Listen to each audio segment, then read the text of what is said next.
Hold up ito, wag ka nang pumalag. Ako? Oo, dalawa lang naman tayo dito eh, bobo. Mamili ka, pera o buhay mo. Wala bang ibang choices yan? Ano to, exam, multiple choices? Ay, sarap sa kalin. Yung buhay ko, binigay ko na sa asawa ko. Yung pera ko, kinuha na rin niya. Hold-upper ka ba o nang-aasar? Ala, ganun? Hindi ka binibigyan ng pera? Nang-aasar ka yata eh. O, sorry na. Hindi ko naman alam eh. Pagod ako, galing ako overtime oh. Pag sahod ko, wala naman ako nakukuha. Tapos, Ala, ganun? Kahit pamasahe? ha?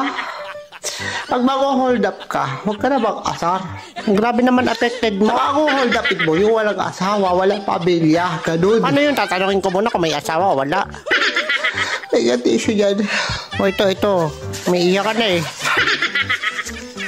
Pag hold up na, walang asaran. Hindi ko naman alam eh. Ang iinis ka eh. Sige, sa susunod tatanungin ko kasi. Nabubuli ka pa eh. Nag-hold up ka na, nabubuli ka pa.